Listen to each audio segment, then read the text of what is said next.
everyone, so I hope you all are doing well. So आज हमको start करना है OCM of 11th standard Maharashtra board. So उससे भी पहले, स्टार्ट करने से पहले आप लोगों को कुछ इन्फॉर्मेशन देना है कि आप लोग इन सब मेथड से हमारे साथ कनेक्ट हो सकते हो, हमारा एप्लीकेशन डाउनलोड कर सकते हो और हमसे व्हाट्सएप पे भी कनेक्ट हो सकते हो. सिर्फ आपको आपका नाम और आप कौन से स्टैंडर्ड में हो आप वो हमको सेंड करते ना, तो हम आपको रिस्पेक्टिव व्हाट्सएप ग्रुप में ऐड कर देंगे.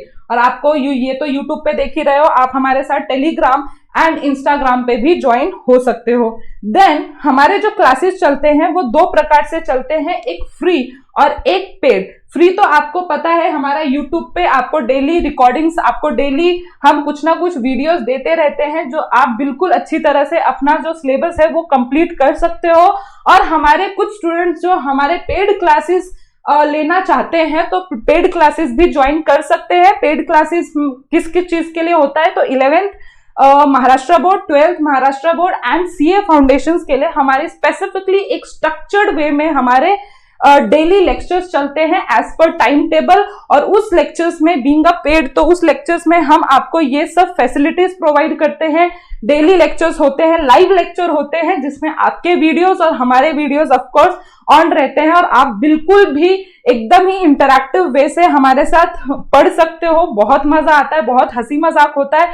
यूट्यूब में थोड़े से बैरियर हो जाते हैं लेकिन इधर तो एकदम ही इंजॉय करके आप बहुत इजी लर्निंग कर जाते हो. फिर आपको रिकॉर्डिंग फैसिलिटी दी जाएगी जस्ट बिकॉज कि अगर आपके घर में कोई इमरजेंसी आई है तो अगर आप वीडियो नहीं देख पाए तो आप रिकॉर्डिंग्स में अनलिमिटेड टाइम हमारे पास देख सकते हो. हम आपको स्पेसिफिकली हार्ड कॉपी नोट्स देते हैं जो आपके घर पे कोरियर के थ्रू पहुंच जाते हैं, आपके प्रैक्टिस के लिए रहते हैं वो, और हमारे सॉल्विंग के लिए क्लास में जो हम सॉल्व करने वाले हैं वो एक कॉमन बुकलेट सबको दिया जाता है for respective subject. And now हमारे पास एक्सपर्ट फैकल्टीज भी है.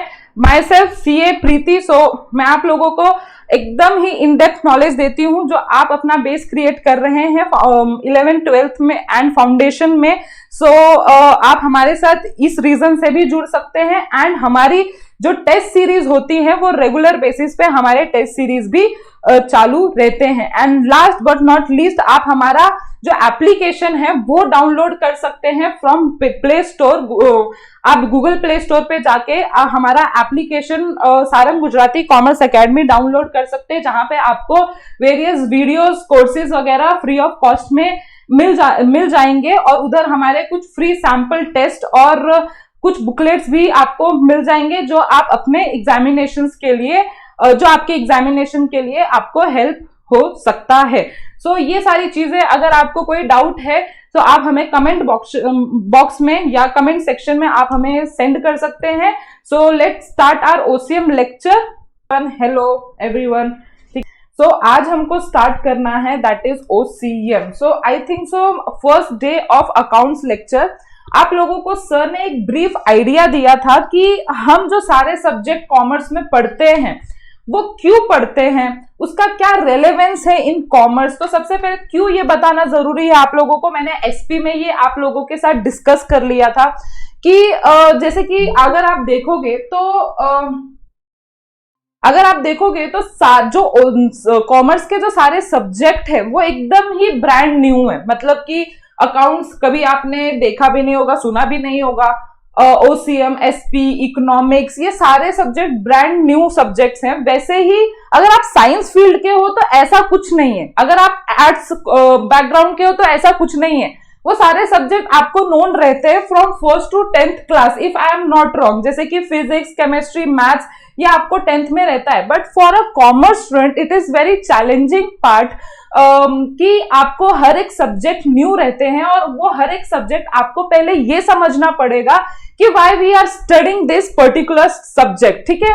सो जैसे मैंने आप लोगों को एसपी में बताया था कि हम एसपी क्यों पढ़ते हैं, same way I will tell you first कि ओसीएम क्या है, जो कि आपको सर ने थोड़ा बहुत आइडिया भी दे दिया है कि हम ओसीएम बेसिकली, आप लोग कॉमर्स स्टूडेंट हो तो फ्यूचर में आप क्या करोगे मैं आप लोगों को बोलती हूँ.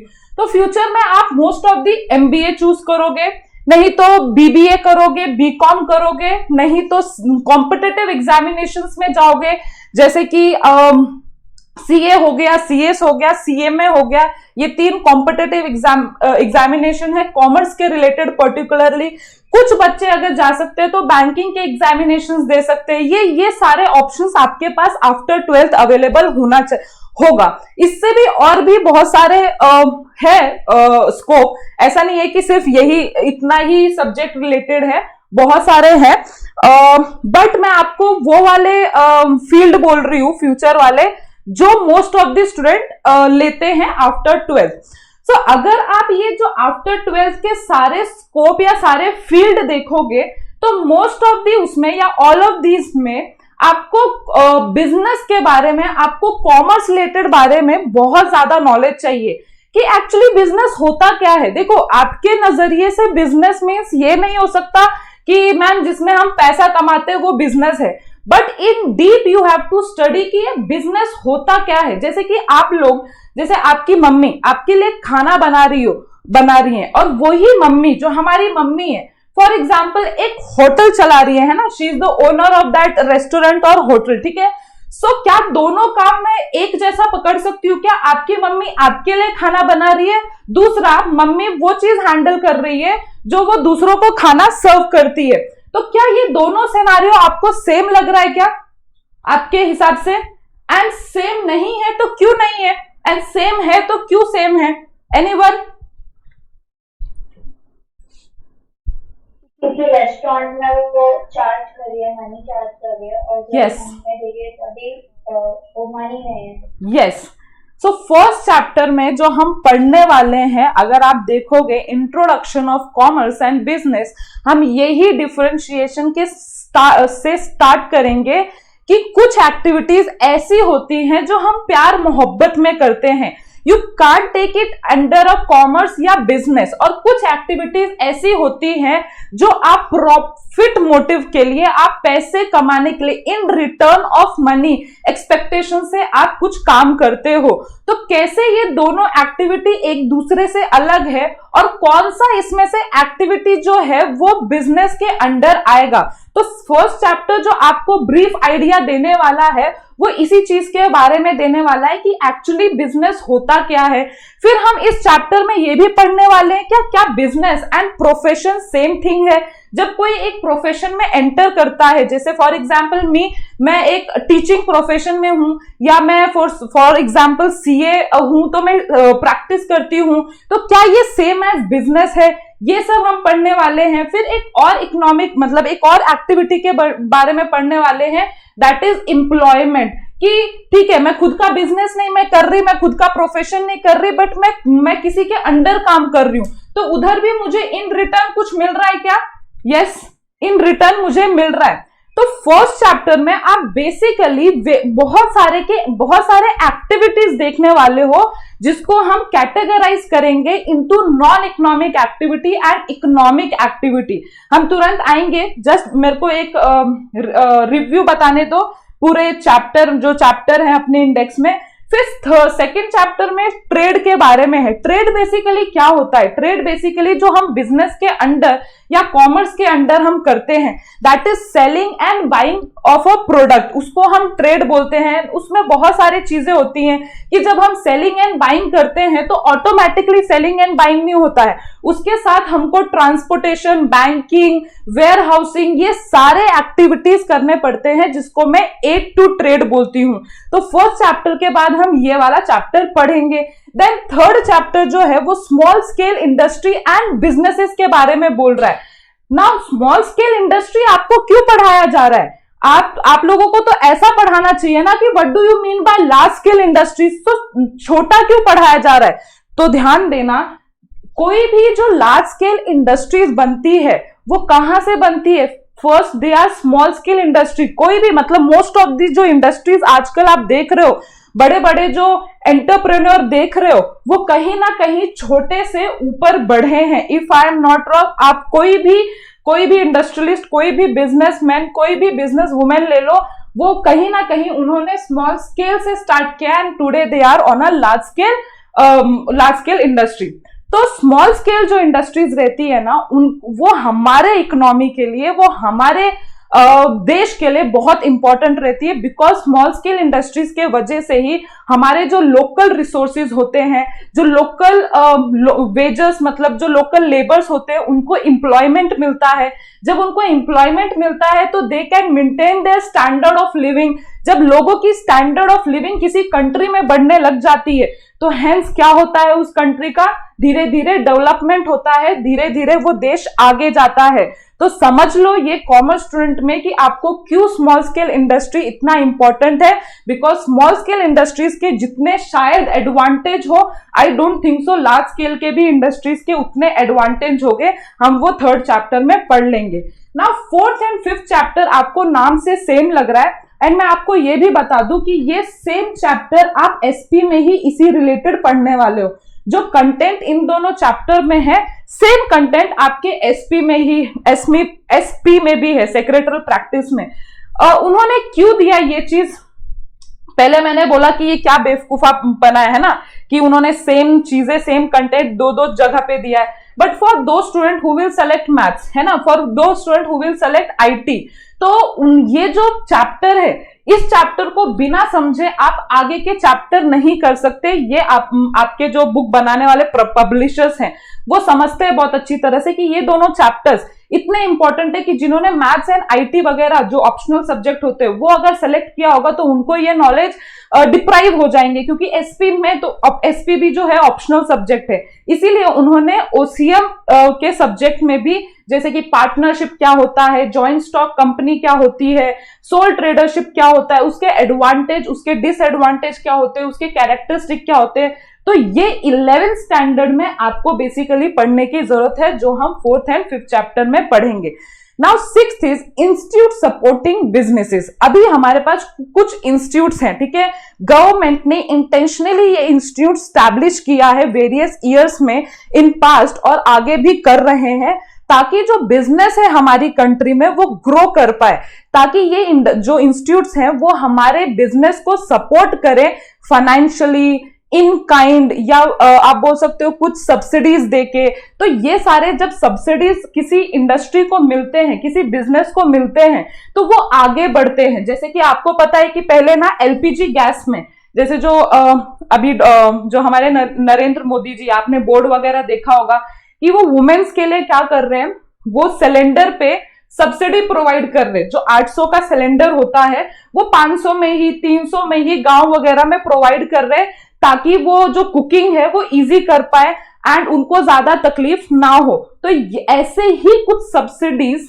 बिजनेस को भी प्रोवाइड होता है, जैसे पावर सब्सिडी, जितना उनका पावर आ रहा है उससे कम उनसे पैसे लिए जाता है। वाटर सब्सिडी, उनको वाटर सप्लाई किया जाता है इन अ नॉमिनल रेट। तो क्या ये सब्सिडी इंपॉर्टेंट है हमारे बिजनेस के ग्रोथ के लिए? यस, ऑफ कोर्स इंपॉर्टेंट है, क्योंकि आपको पता है कि हमारे पास बहुत ज्यादा पैसा नहीं होता है इन स्टार्ट ऑफ बिजनेस। हम जब स्टार्ट करते हैं तो हमारे पास इतना सारा पैसा नहीं है, हम अंबानी या हम टाटा ये उसके बेटे नहीं है जो हमारे पास इतना पैसा पेड़ उगाए में रखा हुआ है। हमको जो छोटे लोग होते हैं जब वो बिजनेस स्टार्ट करते हैं तो उनके ऑलरेडी कुछ खर्चे होते हैं। तो गवर्नमेंट को पता है ये चीज कि जब तक हम इन बिजनेसमैन, बिजनेस वुमेन्स को सपोर्ट नहीं करेंगे थ्रू वेरियस इनिशिएटिव, अगर मैं नाम लूं क्या क्या अभी रिसेंटली इनिशिएटिव है, तो अगर आपको पता होगा startup India, stand up India, तो ये अभी अभी हमारे प्राइम मिनिस्टर ने, दैट इज नरेंद्र मोदी जी ने, ये अभी कुछ इनिशिएटिव लाया है कोविड से पहले, मेड इन इंडिया का इनिशिएटिव, जहां पे वो वेरियस इंसेंटिव्स देते हैं बिजनेसमैन को टू ग्रो फास्टर। उनके टैलेंट को समझते हैं, उनको फाइनेंशियली या नॉन फाइनेंशियली कुछ इंसेंटिव्स देके उनको ग्रो करने का चांस देते हैं। तो ये इंस्टीट्यूट के थ्रू होता है, वो डायरेक्टली नहीं करते, जैसे नाबार्ड हो गया, सिडबी हो गया। तो ये कुछ इंस्टीट्यूट है जिनको हमको डिटेल में पढ़ने की जरूरत है, क्योंकि आप ही वो लोग हो फ्यूचर में जो आप किसी को बिजनेस स्टार्ट करने वाले हो, नहीं तो किसी बिजनेस को आप कंसल्टेंसी देने वाले हो, नहीं तो किसी बिजनेस का ऑडिट अकाउंटिंग वगैरह करने वाले हो। तो ये चीज समझना at a basic level, at a foundation level is very important. Now seventh point, business environment. हमारे एज ए ह्यूमन बीइंग हमारे कुछ इन्वायरमेंट होते हैं क्या? इन्वायरमेंट होते हैं क्या? एज ए हमारे कुछ इन्वायरमेंट है, हमारा एनवायरमेंट क्या है? हमारे mom dad can be it is in a environment. Environment मतलब बेसिकली जो हमको डायरेक्टली और इनडायरेक्टली अफेक्ट करते हैं। अभी आप मुझे बोलो, क्या मॉम डैड को मैं इन एनवायरमेंट रख सकती हूँ? क्या मेरे रिलेटिव को मेरे एनवायरमेंट रख सकती हूँ?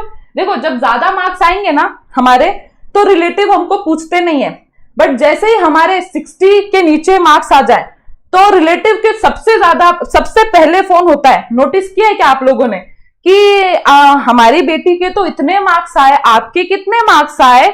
सो वो आपने पता नहीं एक्सपीरियंस किया है कि नहीं एक्सपीरियंस किया, बट मैंने बहुत बार एक्सपीरियंस किया है। जब कुछ अच्छा हुआ तो हमारे रिलेटिव हमको पूछते भी नहीं, जब कुछ बुरा होता है तो हमारे रिलेटिव सबसे पहले हमको फोन करते हैं। तो वैसे ही कुछ रिलेटिव्स रहते हैं बिजनेस इन्वायरमेंट, मतलब बिजनेस के कुछ रिलेटिव रहते हैं, यू कैन से।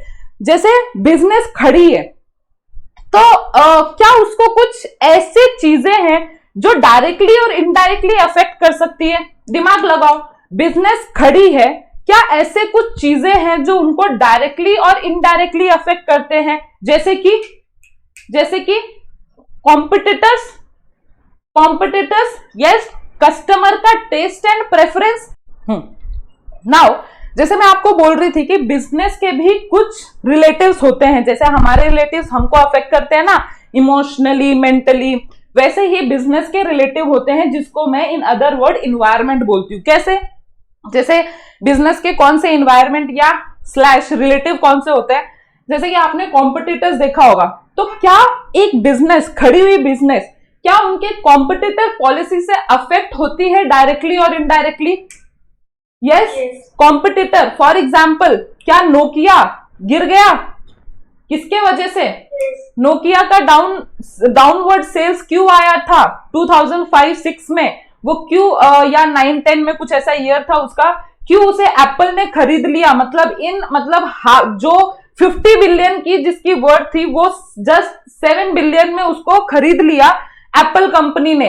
तो कहीं ना कहीं मैं बोल सकती हूँ कि हर एक बिजनेस का उनका इन्वायरमेंट रहता है जो उनको डायरेक्टली और इनडायरेक्टली अफेक्ट करता है।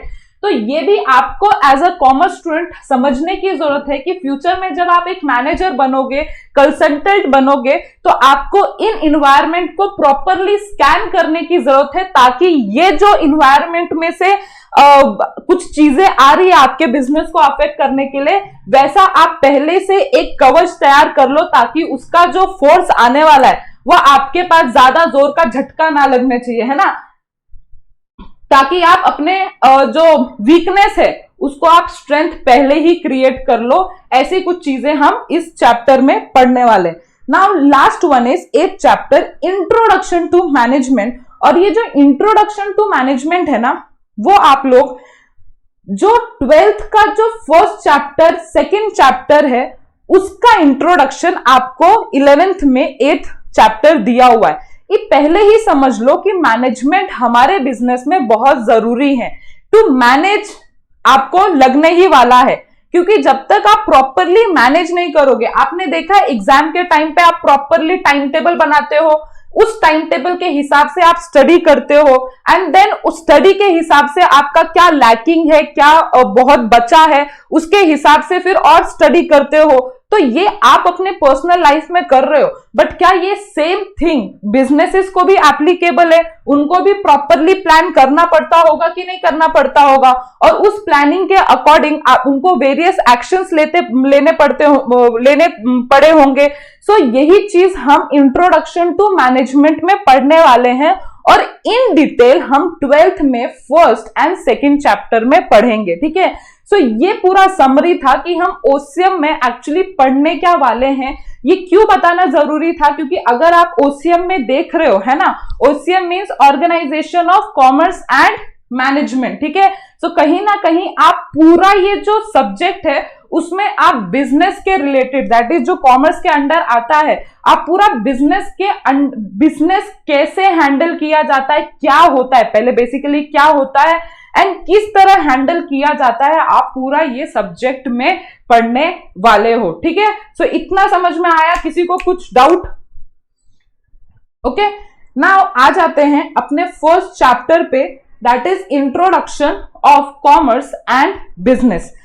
इंट्रोडक्शन आपको बताया गया है कि कॉमर्स एंड बिजनेस के रिलेटेड। तो अगर आप इसके हेड पॉइंट्स अगर आप देख रहे हो कि हमको क्या क्या पॉइंट्स पढ़ना है, तो अगर आप सबसे पहले देखो तो नॉन इकोनॉमिक एक्टिविटी पढ़ना है, देन इकोनॉमिक एक्टिविटी के अंदर 3 चीजें पढ़ना है in detail, business, profession and employment. फिर बिजनेस ऑब्जेक्टिव्स पढ़ना है, role of profit in business पढ़ना है, क्लासिफिकेशन, इंडस्ट्री, कॉमर्स एंड फिर so on, distinguish between and उसका समरी। ओके, स्टार्ट करते। बिजनेस को पहले मैं थोड़ा बहुत समझा देती हूँ। जैसे मैंने अभी थोड़ी देर पहले आपको लोगों को एग्जाम्पल दिया कि जब आपकी मम्मी लोग आपके लिए एक फॉर एग्जाम्पल ड्रेस स्टिच कर रहे हैं, ठीक है, तो क्या आप मम्मी को इन रिटर्न पैसे देते हो? क्या इन रिटर्न पैसे देते हो? नहीं। सेम वे अगर आपके मॉम किसी और के लिए ड्रेस स्टिच करती है ना, ब्यूटीक वगैरह किसी के मदर का होगा, तो वो ब्यूटीक वगैरह में ड्रेस स्टिच करके वो किसी को सेल करती है, तो क्या उनको इन रिटर्न कुछ पैसे मिलते हैं? Yes, of course. तो ये दोनों एक्टिविटी सेम होके भी in commerce that is in अपने ओसीएम सिलेबस ये दोनों एक्टिविटी अलग अलग बोली जाती हैं, क्योंकि आपके बुक के हिसाब से जो आपकी मम्मी ने आपके लिए ड्रेस स्टिच किया था वो नॉन इकोनॉमिक एक्टिविटी में आता है। नॉन इकोनॉमिक एक्टिविटी जो सिर्फ और सिर्फ प्यार मोहब्बत में की गई हुई है, किसी बिलीफ के कारण, जैसे हम जाते हैं मंदिर में, तो ये इकोनॉमिक एक्टिविटी नहीं है, ये एक नॉन इकोनॉमिक एक्टिविटी है। क्यों नॉन इकोनॉमिक एक्टिविटी है? क्योंकि हमको इधर रिटर्न में कुछ पैसे नहीं मिलने वाले ये सब काम करने के लिए। वैसे ही जैसे आपकी मम्मी जब दूसरों के लिए ड्रेस स्टिच कर रही थी, तो उधर आपकी मम्मी को कुछ रिटर्न में कंसीडरेशन आ रहा था, कुछ रिटर्न में आप पैसे आ रहे थे, है ना। तो वो जो एक्टिविटीज होती है इन ओसीएम उसको हम नॉन इकोनॉमिक इकोनॉमिक एक्टिविटी बोलते हैं। और इकोनॉमिक एक्टिविटी के ही अंडर 3 कैटेगरी आते हैं जिनको हमको डिटेल में पढ़ना है, that is business, profession and employment. ठीक है, सो सबसे पहले उन्होंने देखो वही चीज आपको इंट्रोडक्शन में बोला गया है, all human beings require different type of goods and service to satisfy their need, so they keep themselves busy and do some activity throughout their life. All activity can be classified as economic and non-economic activity. वो क्या बोल रहे हैं, सारे human being, जो भी दुनिया में ह्यूमन बीइंग है, इंसान है, इंडिविजुअल है, वो कुछ ना कुछ अपने आप को बिजी रखने के लिए कुछ ना कुछ एक्टिविटीज रोजाना करते रहते हैं अपने नीड्स को सेटिस्फाई करने के लिए। आपने कोई भी इंडिविजुअल देखा है क्या जो शांत बैठा रहता है? ऑफ कोर्स आप बोलोगे मैम पैरालिसिस बंदा है ना, तो वो तो हम एक्सेप्शन के अंदर आता है, लेकिन वो भी कुछ ना कुछ करता ही रहता है, अगर आपने देखा होगा, है ना। सो पानी पीता है, जो भी खाना खाता है, तो हर एक इंडिविजुअल, हर एक ह्यूमन बीइंग अपने नीड को सेटिस्फाई करने के लिए कुछ ना कुछ activities through out the day करते रहते हैं, और वही एक्टिविटी अभी हमको इकोनॉमिक एंड नॉन इकोनॉमिक में कैटेगराइज करना है। सो देखो उन्होंने नॉन इकोनॉमिक एक्टिविटीज कैसे बोला है आपको।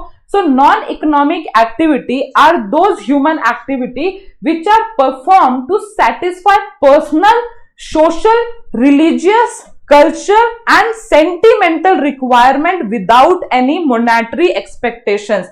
क्या आपको रीडिंग से ही समझ में आ गया क्या कि नॉन इकोनॉमिक एक्टिविटीज में कुछ ऐसी एक्टिविटीज आती हैं जो हम अपने पर्सनल नीड को, अपने फैमिली किस में आती है, सोशल में, अपने सोशल नीड को, रिलीजियस जो हम भगवान के आगे हाथ जोड़ते हैं, या कल्चरल, दिवाली, होली वगैरह ये सब मनाते हैं, सेंटिमेंटल रिक्वायरमेंट मतलब अपने इमोशनल रिक्वायरमेंट को सेटिस्फाई करने के लिए हम कुछ ऐसी एक्टिविटीज करते हैं जो कि बिल्कुल हमको रिटर्न में क्या नहीं होता है, मॉनेटरी एक्सपेक्टेशंस नहीं होता है। जैसे कि आपने किसी बेगर को थोड़े से पैसे दे दिए, तो क्या आपका इन रिटर्न कुछ एक्सपेक्टेशंस रहता है क्या? ऑफ कोर्स नहीं। तो आप इसको इकोनॉमिक एक्टिविटी में कैटेगराइज करोगे या नॉन इकोनॉमिक एक्टिविटी में? नॉन इकोनॉमिक, बिकॉज वो आप अपना सोशल, या सोशल नहीं, वो आप अपना सेंटिमेंटल रिक्वायरमेंट फुलफिल या सेंटिमेंटल नीड फुलफिल, ये आप इमोशनली ऐसे अटैच्ड हो उससे कि आपने दे दिया कि यार थोड़ा सा खाना खा लेगा, तो इधर आपको बिल्कुल भी इन रिटर्न कुछ एक्सपेक्टेशंस नहीं है। आप गिटार क्लासेस जाते हो तो क्या इन दोनों केसेस कौन सी एक्टिविटी है? आप गिटार क्लासेस जाते हो, Guitar classes are economic activities. Guitar classes, आप गिटार क्लासेस जा रहे हो बिकॉज आपको बजाने के लिए कोई पैसे मिलने वाले हैं क्या? नहीं ना, बट जिनके पास जाने वाले हैं उनके पॉइंट ऑफ व्यू से वो इकोनॉमिक एक्टिविटी। वेरी गुड, जिनके पास जाने वाले हैं उनको हम क्या देने वाले हैं? मनी देने वाले हैं, तो उनके लिए वो इकोनॉमिक एक्टिविटी हो गया क्योंकि वो अपना कुछ पैसे उनको मिलने वाले हैं। बट हम अपनी सिर्फ क्या बोल सकते हो, अपनी हॉबी कंप्लीट करने के लिए या अपना शौक पूरा करने के लिए हम उनके पास जा रहे हैं, तो हमको इन रिटर्न में कुछ पैसे मिलने वाले हैं क्या? नहीं। तो हमारे पॉइंट ऑफ व्यू से इट इज नॉन इकोनॉमिक, उनके पॉइंट ऑफ व्यू से yes very good it is economic. तो आपको समझ में आ गया, एक बार नॉन इकोनॉमिक अपने एंगल से पढ़ लो, बुक में से पढ़ लो। Non activities are those human activity which are perform to satisfied underline personal, social, religious, cultural and sentimental requirement without monetary expectations. For example, reading books, serving people, cooking by mother, etc. Okay. Now, next, economic activity. Now, economic activity मतलब आपको उधर directly ऐसे नहीं बोला हुआ कि जिसमें हम monetary expectations करते हैं, वो सारी जो एक्टिविटीज होती है वो इकोनॉमिक एक्टिविटी होता है। उन्होंने देखो कैसे समझा है, activities that involve production, distribution and consumption of goods and service for money और money's worth at all level within the society is called economic activity. For example, worker working in the factory. जैसे मैंने आपको बोला कि हम जो economic activity में 3 cases देखने वाले, बिजनेस, प्रोफेशन एंड एम्प्लॉयमेंट, तो ये तीनों जो होते हैं वो इकोनॉमिक एक्टिविटी होते हैं। अगर आप तुरंत सोच के देखो तो ये तीनों एक्टिविटी जो हम परफॉर्म कर रहे हैं in a society, in a country, क्या हमको इन रिटर्न कुछ ना कुछ मिलेगा? आप मुझे बोलो, बिजनेस में मुझे करने से मुझे क्या मिलता है? बिजनेस में मुझे काम करने या being a entrepreneur, being a businessman and a business women, तो मुझे इन रिटर्न क्या मिलता है? सैलरी, प्रॉफिट मिलता है, सैलरी नहीं मिलता। If I am a entrepreneur तो इन रिटर्न मुझे प्रॉफिट मिलता है। तो क्या इधर मैं उस एक्सपेक्टेशन से काम कर रही हूं? Money and money worth. Now money and money worth में डिफरेंस क्या है?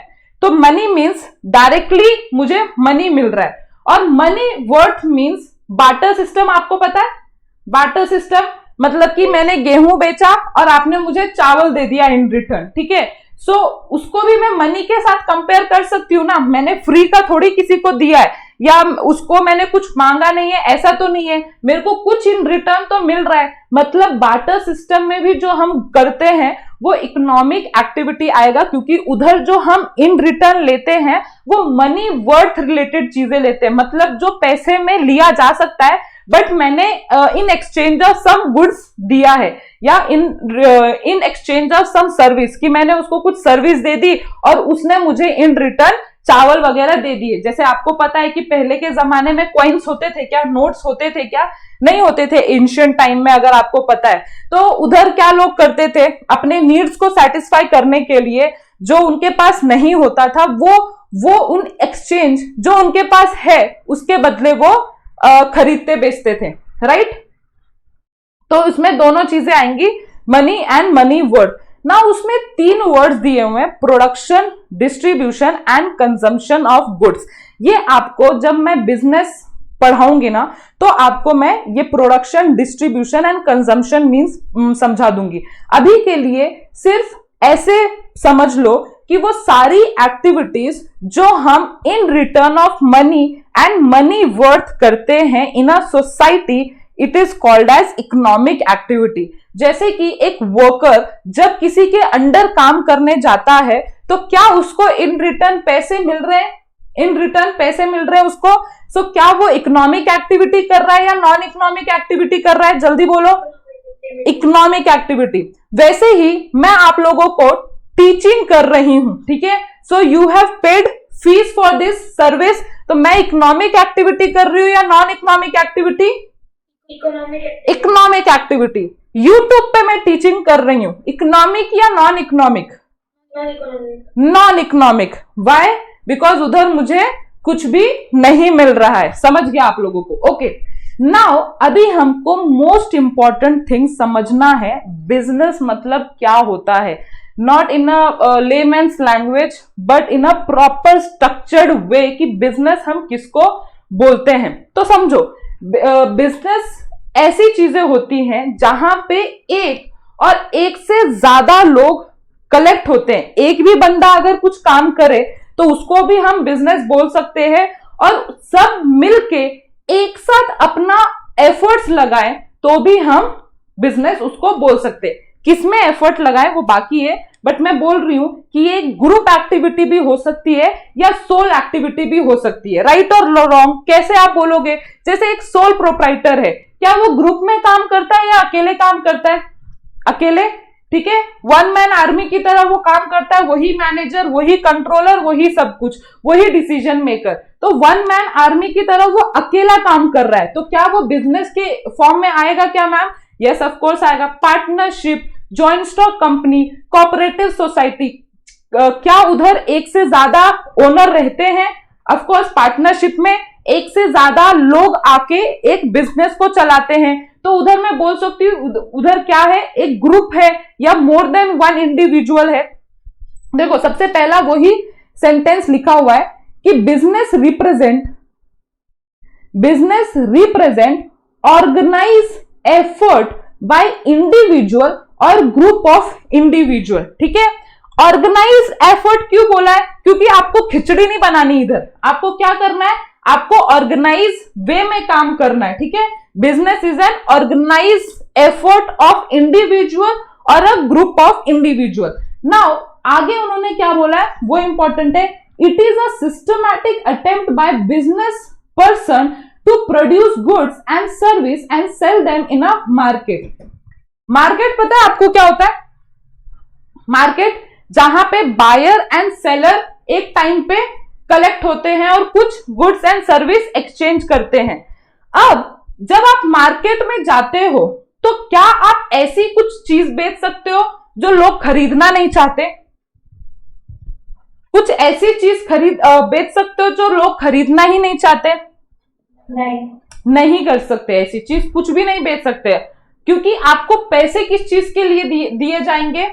अगर आप किसी इंडिविजुअल की नीड्स को सेटिस्फाई करते हो तब आपको जो आपका बायर है वो आपको उसके बदले पैसे देगा, जो भी उसके इक्वल वैल्यू है। जैसे कि आप अगर बाजार में जाओ तो आप नकली फोन के बदले आप 10,000 पे कर सकते हो क्या?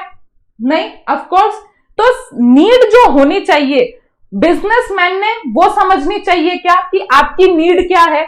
आपकी नीड है फोन चलाने की, है ना, पिक्चर क्लिक करने की, उसमें और जो भी फीचर्स रहते हैं, पढ़ाई, ऑनलाइन क्लासेस करने की। तो जब एक इंसान ये मार्केट की नीड समझ के कुछ एक्टिविटीज करता है, या मैं बोल सकती हूँ कुछ गुड्स एक्सचेंज करता है इन रिटर्न ऑफ प्रॉफिट, क्योंकि ये गुड्स बेच के उसको क्या मिलने वाले? पैसे मिलने वाले। और पैसों में से वो अगर कॉस्ट डिडक्ट कर देगा, मतलब वो गुड बनाने के लिए जितना उसको कॉस्ट लगा है, तो बाकी का उसको क्या मिलेगा? प्रॉफिट मिलेगा। तो कभी भी मैं बोल सकती हूँ क्या कि it is a systematic attempt by a business person to produce good and services and sell them in a market to reap reward by way of profit. क्योंकि वो सारे काम कर रहा है वो किस चीज के लिए कर रहा है? फॉर प्रॉफिट, ठीक है। अब मुझे एक चीज, नहीं ये आगे कंटिन्यू कर लेते हैं, फिर वो चीज पूछती हूँ ना। उन्होंने लास्ट में जो मैंने आप लोगों को बोला कि ठीक है आप गुड्स तो सप्लाई करोगे मार्केट में एज अ सेलर या एज अ बिजनेसमैन, बट क्या विदाउट नीड सेटिस्फाई करके आप लोगों से पैसे मांग सकते हो? बिल्कुल भी नहीं। तो उन्होंने बोला है कि बिजनेस में it satisfy multiple and complex need of a society. ठीक है, आपको पहले लोगों की नीड समझना पड़ता है, उनको ब्रेड की जरूरत है, उनको चावल की जरूरत है, उनको हाई डेफिनेशन कंप्यूटर की जरूरत है, एंड उस अकॉर्डिंगली आपको गुड्स बनाना पड़ता है बाय इंडिविजुअल। आप इंडिविजुअली बनाओ या ग्रुप में बनाओ, और वो बेच के आप प्रॉफिट जब अर्न करते हो तब उसको हम क्या बोल सकते हैं, we are doing a business. Clear? Okay, अब मैं एक क्वेश्चन आप लोगों को पूछ रही थी कि फॉर एग्जाम्पल आप कुछ ऐसा काम कर रहे हो, एनजीओ। ठीक है, एनजीओ आपको पता है, तो एनजीओ भी एक टाइप का ऑर्गेनाइजेशन है ना, जहां पे लोग काम करते हैं साथ में आके। तो एनजीओ को मैं क्या बिजनेस बोल सकती हूँ, क्योंकि उधर तो प्रॉफिट एलिमेंट ही मिसिंग है, तो क्या मैं उसको बिजनेस बोल सकती हूँ एनजीओ को? क्यों एनजीओ बिजनेस के कैटेगरी में क्यों नहीं आता? क्योंकि उससे हम कोई मॉनेटरी एक्सपेक्टेशन या हमें वेरी गुड। तो ही वो कौन सा एक्टिविटी हो गया है already? Yes, it is already category, वो दूसरे कैटेगरी में जा चुका है, नॉन इकोनॉमिक। बिकॉज एनजीओ जब हम चलाते हैं तो विदाउट एनी मनी एक्सपेक्टेशंस चलाते हैं। जैसे मैंने बेगर को पैसे दिए तो ये एक एनजीओ टाइप ही हो गया ना, कि मैंने अनाथाश्रम को मैं मेंटेन कर रही हूँ, ओल्ड एज होम को मेंटेन कर रही हूँ, तो वो भी जस्ट लाइक वैसा ही चीज हो गया। तो वो एक नॉन इकोनॉमिक एक्टिविटी में पहले ही जा चुका है, क्योंकि ये बिजनेस करके या ये मैं फॉर्म ऑफ ऑर्गेनाइजेशन बना के उधर मैं प्रॉफिट अर्न नहीं करने वाली हूं। मैं वो उधर सर्विस जो देने वाली हूं वो एकदम फ्री ऑफ कॉस्ट देने वाली हूं, without in return of any thing. इसीलिए वो चीजें जो है वो बिजनेसेस में या इकोनॉमिक एक्टिविटी में नहीं आती हैं। तो ये फर्स्ट पैरा आप रीड करो, और आपको कुछ नहीं समझा है तो जल्दी बोलो मुझे। Organize effort by individual and group of individual, it is a systematic attempt by a business person to produce goods and service. Now to produce goods and service क्यों बोला है? To produce goods and service, service मतलब क्या होता है? Service मतलब क्या मैं बिजनेस सर्विस प्रोवाइड करके भी कर सकती हूं क्या? आप लोगों ने देखा होगा, जैसे कि केटरिंग सर्विस, यस, या जैसे कि ट्रांसपोर्टिंग सर्विस, ट्रांसपोर्टर्स को भी पैसा मिलता है कहां से? गुड्स सप्लाई करने का। वो गुड्स मैन्युफैक्चर नहीं कर रहा है, बट वो ऐसी सर्विस दे रहा है जिससे कि उसको उसका जो भी मालिक है वो उसे पैसे दे रहा है for only transporting that goods. ठीक है, तो यस, आप जब भी गुड्स प्रोड्यूस करो या सर्विस प्रोड्यूस करो, एनीथिंग, ये दोनों बिजनेस के कैटेगरी में आते हैं, और आपको वो मार्केट में सेल करने रहते हैं टू प्रोड्यूस प्रॉफिट। एंड वो प्रॉफिट तभी आपको मिलेगा जब you satisfy multiple and complex need of society. Okay, next one, production को समझना है हमको। प्रोडक्शन मतलब क्या होता है? तो production is equal to making of goods, making of, या आप बोल सकते हो मैन्युफैक्चरिंग ऑफ गुड्स। तो इधर हम जो मैन्युफैक्चरिंग ऑफ गुड्स बात कर रही हूं, तो क्या इधर मैं दो टाइप ऑफ गुड्स को प्रोड्यूस कर सकती हूँ। एक प्रोड्यूस मतलब प्रोडक्शन कर सकती हूँ, एक एग्रीकल्चर गुड्स, एक non agriculture goods. Agriculture goods मतलब जो मैं कल्टीवेट करती हूं इन लैंड, और नॉन एग्रीकल्चर गुड्स जो मैं मशीनरीज के हेल्प से गुड्स प्रोड्यूस करती हूं। फॉर एग्जाम्पल टमाटो, ये क्या है? Agriculture goods. And tomato sauce, ये क्या है? Non agriculture goods. क्यों? क्योंकि टमाटो सॉस बनाने के लिए क्या मैं वो खेत में बना सकती हूँ क्या? टमाटो सॉस उस पे कूद के कोई खरीदेगा क्या? नहीं, है ना। तो उसके लिए मुझे एक कंप्यूटर बोल सकते हो या हाई डेफिनेशन मशीनरी लगेंगी जो टमाटो को अच्छी तरह से प्रोसेस करके उसको कन्वर्ट कर सके इन टमाटो सॉस। सेम वे आपने सरसों देखा है क्या? छोटे छोटे दाने आते हैं, देखो सरसों, दिल वाले दुल्हनिया मिल जाएंगी जिसमें वो गिटार बजाता है, देखो वो, पता है ना, अभी याद आएगा, मतलब हर क्लास में, हर बैच में यही होता है। मैं जब बोलती हूँ ना आपने सरसों देखा है क्या, सबका ऐसे होता है, ऐसे क्वेश्चन मार्क। एंड खासकर महाराष्ट्रियन लोगों को सरसों पता ही नहीं होता है। क्यों? क्योंकि वो राई यूज करते, काले वाली जो राई होती है ना, वो राई यूज करते हैं। वो मुझे अभी रिसेंटली पता चला है जब मेरी शादी हुई, कि मतलब दूसरे घर में शादी हुई ना, तो इनको सरसों ही कंसेप्ट ही नहीं पता है। और हमारे घर में सबसे ज्यादा सरसों यूज हुआ करता था खाने में, बट इधर महाराष्ट्र में क्या होता है, सबसे ज्यादा राई यूज होता है। सो यस, तो ये मैं बेसिकली एग्जांपल देके बच्चों को समझाती हूँ कि दिलवाले दुल्हनिया में क्या होता है, वो होता है ना, वो tin tin tin tin tin tin tin, सुना है ना वो सॉन्ग, है ना। तो वो सरसों जो वो फ्लावर होते हैं ना, वो फ्लावर बड़े बड़े होके ना उसको बीज आते हैं। तो बीज को ना सुखा के वो जो उसमें से दाने निकलते हैं छोटे छोटे, वो सरसों होते हैं।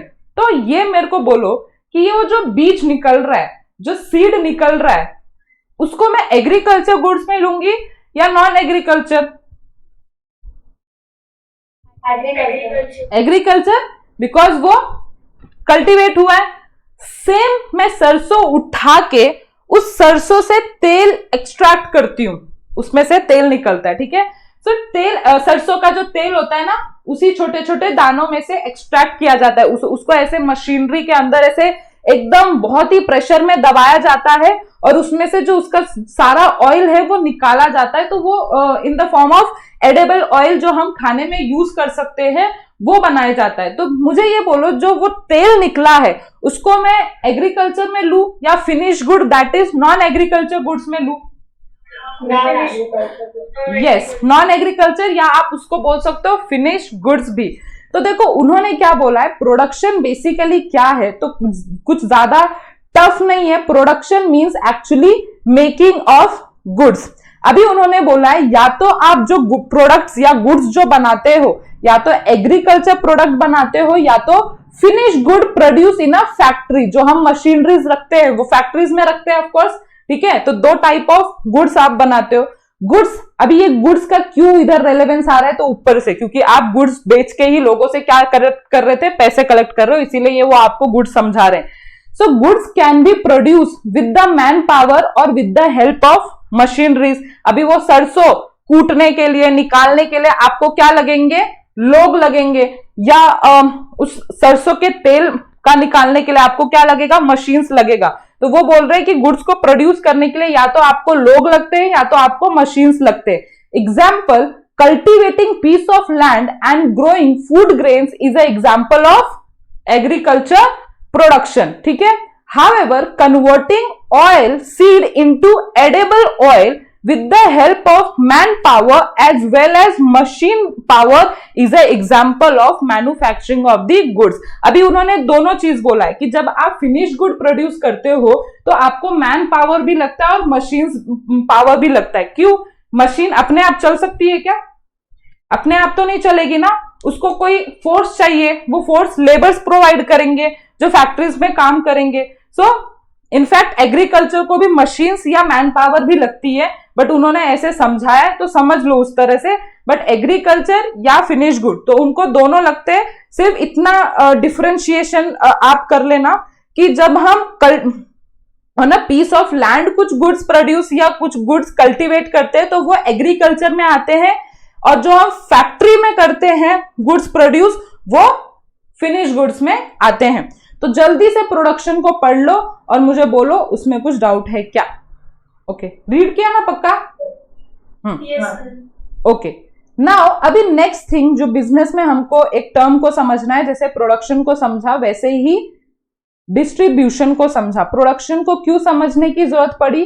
क्योंकि हम इधर बेसिकली गुड्स को समझ रहे थे। और डिस्ट्रीब्यूशन को क्यों समझने की जरूरत पड़ी? क्योंकि बेसिकली हम इधर अब सर्विसेज को समझेंगे। सर्विसेज मींस क्या आपको बिजनेस करने के लिए बहुत सारी सर्विस लगती है, यस और नो? क्या क्या सर्विस लगती है? जैसे कि जब आप गुड्स फैक्ट्री में प्रोड्यूस करते हो तो क्या आप फैक्ट्री में ही उसको रखते हो ताकि कंज्यूमर आए और फैक्ट्री में खरीद के चले जाए? नहीं, आपको कहां पे उसको लोकेट करना पड़ता है? Where you have to locate them? जहां कंज्यूमर है, जहां नहीं है। कहां कंज्यूमर है? अभी मैंने बोला था कहां पे कंज्यूमर होते हैं? मार्केट। मार्केट, ठीक है। मार्केट एक ऐसा प्लेस है जहां पे बायर एंड सेलर आते हैं। आप फैक्ट्री में कोई गुड्स बेच नहीं सकते क्योंकि फैक्ट्री में मशीन्स होती है, उधर अलाउड भी नहीं होता। अगर मैं आपको एक्चुअल प्रैक्टिकल सिनेरियो बताऊं तो उधर लोगों को जाना अलाउड भी नहीं होता है, क्योंकि उधर ऐसे मशीनरीज होते हैं कि किसी के ऊपर गिरा ना तो वो चल बसेगा। एक बिजनेसमैन को या एक मैन्युफैक्चरर को अपने जो गुड्स होते हैं उसको लोकेट करने पड़ते हैं मार्केट में, ठीक है।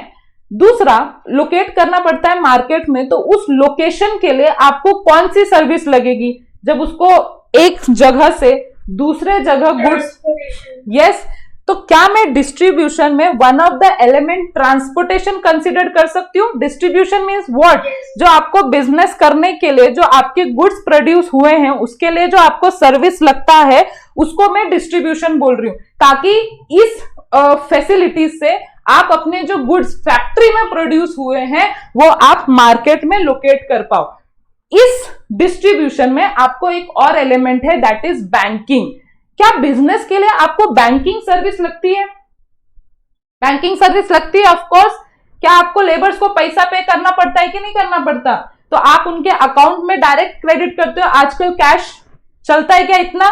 After I think so Covid, कोई जो आपने किसी सेलर को, मेरे पास अभी भी 10 रुपए का नोट मेरे पर्स में ढूंढोगे, मेरे पास रहते ही नहीं हो, क्योंकि मेरे पास नेट है, मेरे पास जीपे फैसिलिटी है, जाके उसको स्कैन करो। तो ऑफ कोर्स जब आप बिजनेस करते हो एज अ बिजनेसमैन, जैसे ग्रोसरी वाला जो मुझे सेल कर रहा है, तो वो उसको क्या सर्विस लगेगी? बैंकिंग लगेगी अपने गुड्स बेचने के लिए।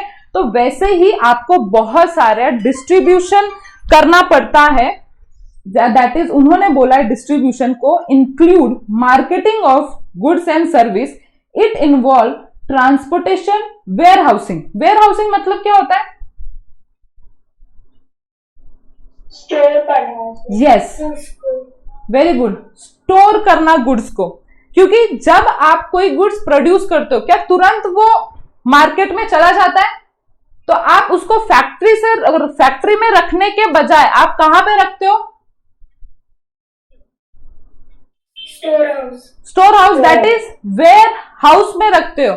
और ये वेयर हाउसिंग भी एक सर्विस है जो वेयर हाउस जो रहते हैं ना, वो कोई और इसका ओनर रहता है।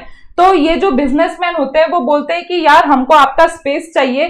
जैसे आप लोगों ने नोटिस किया होगा, अगर मैं प्रैक्टिकली बोलूं तो आप लोगों ने नोटिस किया है क्या, पूना हाईवे या कहीं किसी हाईवे पे आप जाते हो तो आपको एक बड़ा बड़ा शेड दिखता है, मतलब ब्लू ग्रे ऐसे पतरे का बना हुआ शेड दिखता है। वो क्या होते हैं? वेयर हाउस रहते हैं वो, जहां पे लोग क्या करते हैं, एमआईडीसी एरिया जहां पे इंडस्ट्रीज लोकेटेड होती है, ठीक है। तो ये जो वेयर हाउसिंग होते हैं ना, वो जनरली सिटी के आउटस्कर्ट्स में लोकेटेड रहते हैं, ताकि लोग क्या करें, जो बिजनेसमैन क्या करे, जो मैन्युफैक्चरर क्या करे, इस गुड्स को प्रोड्यूस करके ये वेयर हाउसिंग में रख दे, और जैसे ही मार्केट में उस चीज की डिमांड आए वो उधर से कार्टन उठा के ट्रांसपोर्ट सर्विस लेके उधर पहुंचा दे, ठीक है। सो वेयर हाउसिंग भी हमको यूजली बिजनेस करते करते लगता है। क्या एडवर्टाइजिंग लगता है हमको बिजनेस करते करते?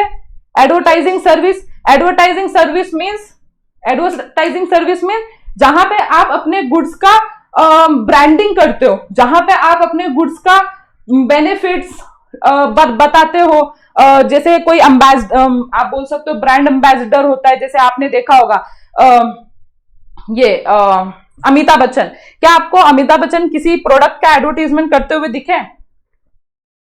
बहुत सारे च्यवनप्राश आई थिंक सो, है ना, च्यवनप्राश का एक एडवर्टाइजमेंट मुझे याद आ रहा है। या कोई जैसे कि धोनी, कोई ये एक ऑयल, जैसे कि जो हमारे बाइक में ऑयल लगता है उसका एडवर्टाइजमेंट करते हुए दिखा है। तो क्या इस एडवर्टाइजमेंट से एज अ कंज्यूमर आपके माइंड पे इंपैक्ट पड़ता है क्या? Of course yes. आप जब किसी शॉप में जाते हो तो यूजली उन लोगों को, बिजनेसमैन को पता है कि यूजली आप अपने आप, आपका मेंटल जो होता है, मेंटल बोल रही हूं, आपका जो दिमाग होता है वो ऑटोमेटिकली किस गुड्स पे जाता है? फर्स्ट प्रायोरिटी कौन से गुड्स को जाता है? यार हमने अमिताभ बच्चन का एडवर्टाइजमेंट देखा था इस गुड्स के साथ, ये गुड्स जरूर अच्छा होगा। क्या प्रैक्टिकली ऐसा होता है क्या कि अगर बड़ी बड़ी हस्ती ने, है ना, ये शैम्पू बोल दिया, ये शैम्पू से आपका कभी हेयर फॉल नहीं होगा, या ये वाले फेयर लवली क्रीम से आप एकदम गोरे हो जाओगे, आपका नेचुरल कलर एकदम उड़ जाएगा और एकदम आप है ना ट्यूबलाइट की तरह चमकने लग जाओगे, ऐसा कभी हुआ है क्या? हुआ है क्या ऐसा? कोई नेचुरल कलर को हटा सकता है कोई क्रीम? मतलब, लेकिन अगर आप देखोगे अपने मम्मी पापा के एज वाले, वो कौन सा क्रीम यूज करते हैं? फेयर लवली यूज करते हैं। मैंने तो हर घर में फेयर लवली जरूर देखा है। क्यों? बिकॉज उन्होंने वो एडवर्टीजमेंट ही इतना किया था फेयर लवली ने। अब मैं दूसरा एग्जाम्पल दूं, आपने कोलगेट क्या है पता है आपको? कोलगेट किसको नहीं पता है? टूथपेस्ट। बट आप शॉप में गए हो, कभी आप लोगों ने ऐसा एक्सपीरियंस किया है क्या? आपने टूथपेस्ट बोलने के बजाय शॉपकीपर को बोला कि मुझे कोलगेट देना, है ना?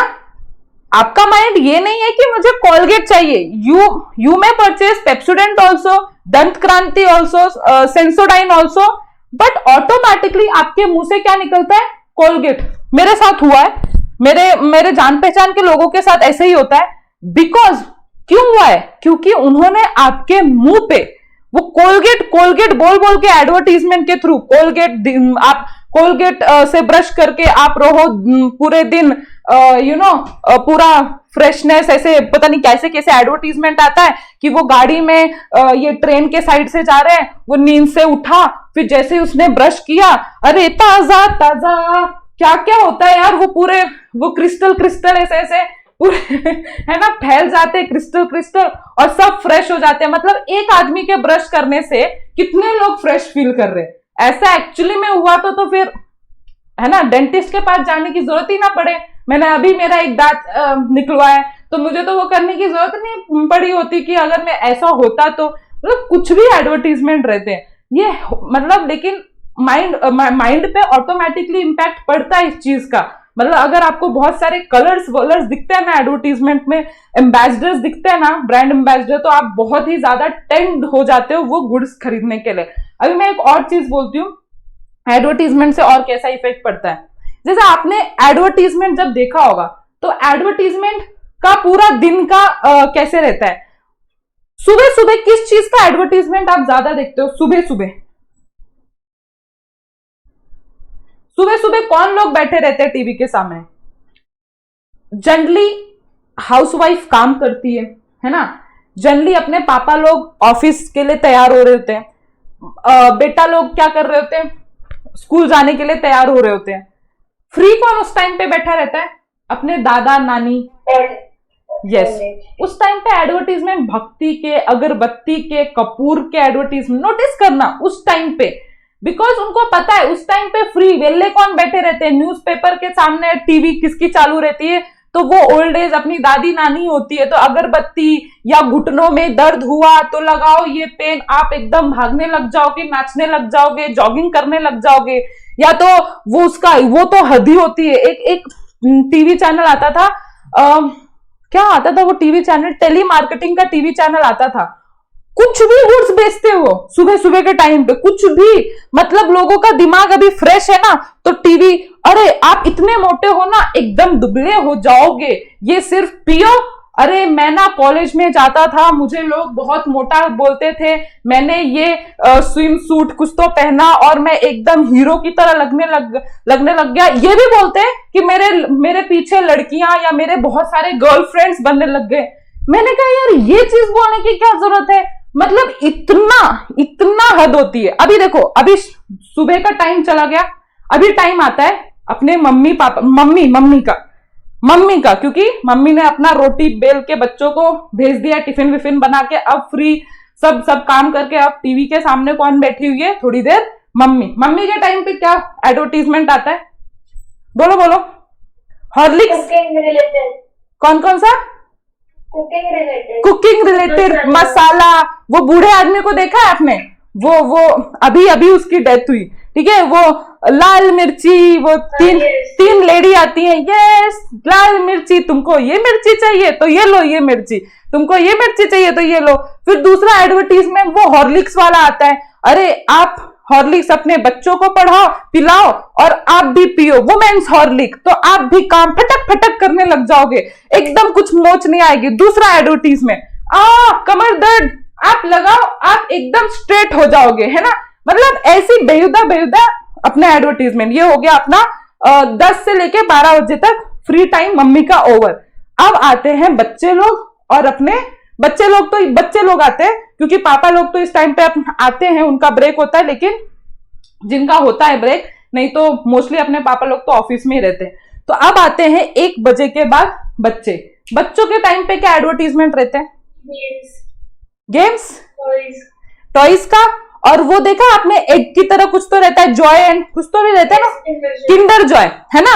रहता कुछ नहीं है उसमें, एक दूंगी 30 रुपए 40 रुपए का बेचते हैं। कुछ शर्म आती है क्या? इतना सा चॉकलेट, उसमें व्हाइट चॉकलेट डाल के, उसमें 2 ये डाल के और 40 रुपए का बेचते हैं। मतलब, और उसके साथ एक आपको ये भी मिलेगा फ्री टॉय, वो गुड्डी गुड्डा कुछ तो भी रहता है उसमें, आपको वो मिलेगा उसके साथ। फिर और क्या, बच्चों के केस में च्यवनप्राश का आता है कि आप ये खाओगे तो बहुत अच्छा ये करोगे। चॉकलेट्स का आता है, ये सिल्क वगैरह, डेयरी मिल्क वगैरह का आता है ना। या कुछ फेस्टिवल आया तो रक्षाबंधन जैसे आ रहा है, तो अभी ये दोपहर के टाइम पे ही होगा, क्योंकि जो भाई बहनें होते हैं वो मोस्टली जो कब देखते हैं टीवी, दोपहर के टाइम पे देखते हैं, कि फिर वो मम्मी से जिद करे कि मम्मी मेरे को अपनी बहन को ना सेलिब्रेशन सी लाके देना है, और कोई गिफ्ट तो है ही नहीं दुनिया में, कैश तो देना ही नहीं है, सेलिब्रेशन, चॉकलेट, मुंह मीठा करना है। या दिवाली के टाइम पे अभी देखो स्वीट्स वगैरह आने वाले हैं, ये हो गया। अभी शाम का टाइम आया, शाम का टाइम किसको रहता है? अलोकेटेड पापा लोगों को, है ना। पापा लोगों को टारगेट किया। कौन सा एडवर्टीजमेंट आता है? नहीं, म्यूचुअल फंड्स, कार्ड्स का आता है, म्यूचुअल फंड्स का आता है, इन्वेस्टमेंट का आता है, एसआईपी का आता है ना। ये एसआईपी नहीं करोगे तो आपकी जिंदगी बर्बाद है, ये इंश्योरेंस नहीं करोगे तो आप तो अभी मरने वाले हो कल के दिन, और आपकी फैमिली को कौन देखने वाला है, कौन देखेगा, कौन पूछेगा। इतना इमोशनली इतना वो कर देते हैं ना कि नहीं यार, अब तो इंश्योरेंस करवाना ही पड़ेगा, अभी फोन करो और इंश्योरेंस करवा लो, 1-2 हजार से क्या जाता है। तो ये पूरा एडवर्टीजमेंट का खेल होता है। आप मानो या ना मानो, ये एडवर्टीजमेंट आपके लाइफ को कंट्रोल कर रहा है ना।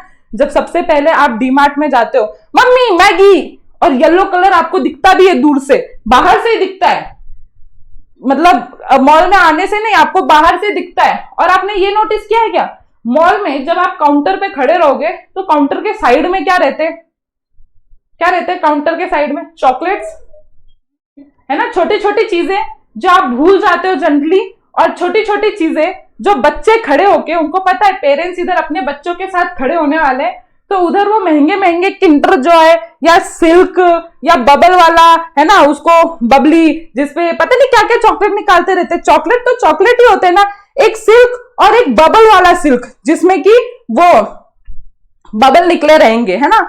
सो टीनेजर्स वगैरह, उनके अभी अभी गर्लफ्रेंड्स बॉयफ्रेंड, उनको गिफ्ट दिया तो उनको अच्छा लगेगा, तो वो काउंटर पे जब आप नोटिस करोगे तो ऐसी ऐसी चीजें रखी जाती है जो यूजली लोग भूल जाते हैं लेते लेते, बट काउंटर पे आएंगे ना तो थोड़ी देर इधर उधर तो वो तो जरूर ही लेंगे। और ऐसा मेरे साथ भी हुआ है, जो मैंने वो चीज लिया है, खड़े खड़े क्या करूं यार, खड़े खड़े क्या करूं, अरे ये क्या है, ये देखती हूँ, ये मस्त है यार, रख लो। मैं जब जॉब करती थी तो जब मैं डीमार्ट जाती थी ना, तो मैं लिस्ट लिख के जाती थी, मेरे को इतना दाल लेने का है, इतना चावल लेने का है, ये लेने का है ना। और जैसे ही डीमार्ट जाती थी, ये रखो, अरे ये रखो, इधर 2000 लेके जाती थी कैश, और अब मेरे को जीपे करना पड़ता था 10,000 का। ऐसा होता है, अरे मम्मी के लिए भी ले लेती हूँ, बहन के लिए भी ले लेती हूँ, छोड़ना ये भाई के लिए भी ले लेती हूँ। ऐसे अट्रैक्टिव वे में आपका जो रैक रहता है, ऐसा मतलब स्टोर किया जाता है। सो इट ऑल एडवर्टीजमेंट जो बिजनेस को हेल्प करता है कंज्यूमर तक पहुंचने के लिए, which facilitate transfer of goods from producer to final consumer. So ये हमने पढ़ा आज बिजनेस कि बिजनेस क्या होता है। बिजनेस के अंदर 2 एलिमेंट आते हैं, that is production and distribution, production of goods and distribution by way of service. It include transportation, marketing, storage, advertisement and all. तो एक जल्दी से नहीं रीड मत करो, हो तो क्या अपना अभी, ठीक है, आगे का हम कल कंटिन्यू करते हैं। ठीक है, आगे का कल कंटिन्यू करते इसी टाइम पे, मतलब कि आज थोड़ा लेट हो गया बट इसी टाइम पे हम कल मिलेंगे। ओके चलो, सो करूँ जीमीट बंद? Yes. No, okay, Thank you. Bye bye, bye bye, see you tomorrow.